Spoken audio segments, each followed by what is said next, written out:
Welcome back to my Masks series.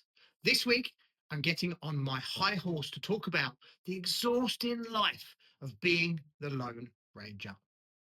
Most of us spend our professional lives building what I call a suit of heavy, high tech gear designed to look like we have every single answer covered, only to realize we're essentially just suffocating in a very expensive and heavy and lonely metal box. Today, we're peeling back the panels and looking at why the most powerful move you can make in your career is admitting you don't have the map, but you're damn sure you're ready for the expedition anyway.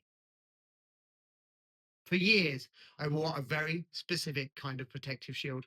Not the shiny, clangy kind of thing you find in a medieval museum, but an invisible, suffocating suit I called the Nothing Ever Goes Wrong armour. In my head, a truly great manager was a frictionless machine. I thought my job was to be the ultimate shock absorber. If a project hit a snag or a deadline started to look shaky, I didn't see it as a puzzle for the team to solve together. I saw it as a personal failing that I had to fix, and in the shadows as well, before anyone else noticed the cracks. I was the Lone Ranger, convinced that asking for help was the ultimate admission of incompetence. Yes, I know the Lone Ranger also had Tonto. Welcome to the world of leader self imposed isolation. We aren't great at logic when we're terrified. I lived in a state of hypervigilance. It was exhausting. 1 hour before every big meeting, I'd perform a ritual that was as robust as it was deeply unhealthy. I'd sit with my notebook trying to outthink the entire room, everybody that was going to be there. I'd second guess every possible question, jotting down every answer, mapping out a response for every potential curveball. I wasn't preparing. I was trying to script a reality where I was never caught off guard. I became what I call the not so quiet knight. I talked a lot, too much probably, but every word, every move was calculated to play to ensure every angle was covered. I wanted to anticipate challenges before they could even raise their ugly heads. On the surface, I looked like a manager who ran perfect games. Internally, it was draining every ounce of my mental and emotional battery. I was on point, but I was also on the verge of a total system collapse. It's like trying to run a marathon while carrying cannonballs and wearing a full suit of chainmail.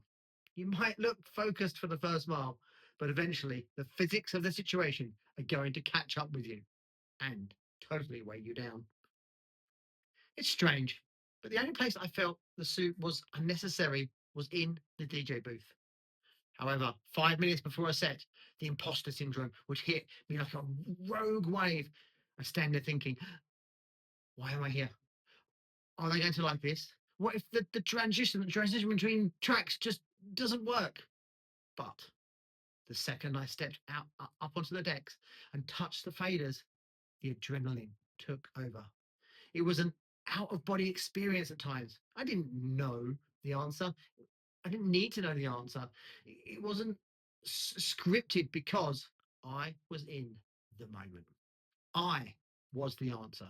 I was creating it in real time.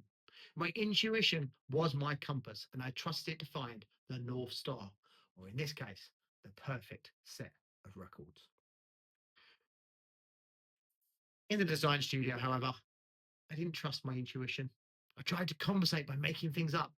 If a developer asked a technical question about an infrastructure gap that I didn't understand, I sometimes tried to paper over. I'd like have a guess. I know as PMs, I was supposed to admit, not supposed to admit to winging it, but a little honesty never hurts. It never worked, not even once. Developers have a built-in BS detector, more in tune than a professional athlete's pulse. Doubling down on a wrong answer later doesn't fix the error either. It burns the very trust you were trying to protect in the first place. You're not just making it up, you're trying to save face and paper over those cracks. It's not good, and it's definitely not a good look. The people closest to me, they saw the structural cracks long before I did. My friends and even the engineers I work with could see I was emotionally drained. They warned me to give myself a break before I broke myself. I was a high performance engine running without oil. Once I admitted I was close to breaking point, and it was my perfection that had caused it, I took a radical route out of the situation I'd caused to and for myself. I jumped ship. I switched jobs. I needed a clean slate where I wasn't trapped by my perfection, the perfection I'd performed for years. Drastic? I know. Crazy over adjustment? Hmm. Yeah, I suppose so. Remember, I never said I was perfect or am perfect. Perfect would be boring anyway, wouldn't it? Hmm, interesting. And at the new gig, I gave myself a new operating instruction: allow yourself not to know. The first time an engineer asked me a complex question, I looked them in the eye and said, I don't have the answer yet. Figure it out together. It felt like taking off the 50-pound lead chainmail vest. I realized I wasn't the Lone Ranger anymore. I was part of a posse of great riders. When I leaned into the team for help, they didn't see weakness. They saw an invitation. They saw an opportunity to lead, to collaborate, and to achieve something bigger than a one-man show ever could. It turns out people actually like being part of a solution. Go figure. That was the start of a whole new way of working for me. It took several leaders telling me, Chris, the way you work is different and it's good, for me to finally believe that my way was good. Well, at least for me and my team. I spent years trying to fill the gaps in my suit of armor, only to realize the gaps were precisely where my humanity and my authenticity came through. Those gaps are now my less armored suit are where the light comes in, and more importantly, where the team gets to help. And you know what? They protect me too, mainly from myself. Today, I'm not some Teflon coated leader. I'm not a toxic positivity machine. I am me. Warts, limits, talking too much, and all. And I've learned a few things that I want you to take into your next high stakes project or game. First, authenticity builds trust. People don't follow perfect leaders, they follow real leaders. They want to see the human navigating the course, not a flawless robot. If they can't see what challenges you, they can't see your courage either. Second, know your limits. Find where your gaps are and fill them with talented people. That's not a weakness, it's a strategic play.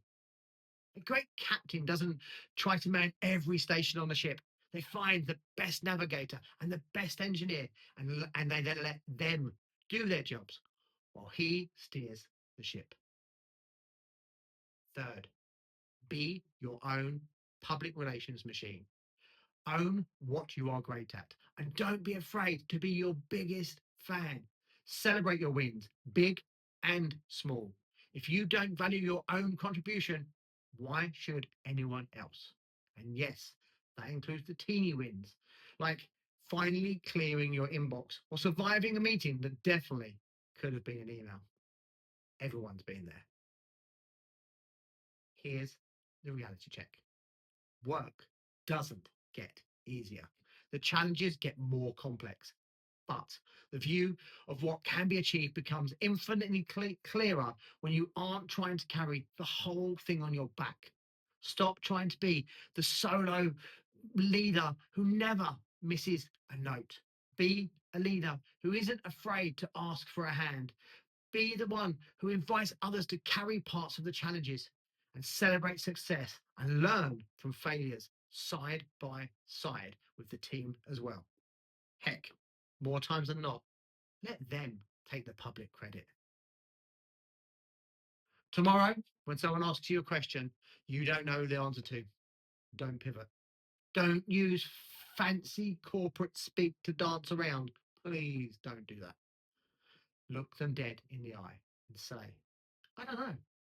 Let's find out together. Can you help me understand with a bit more complex context?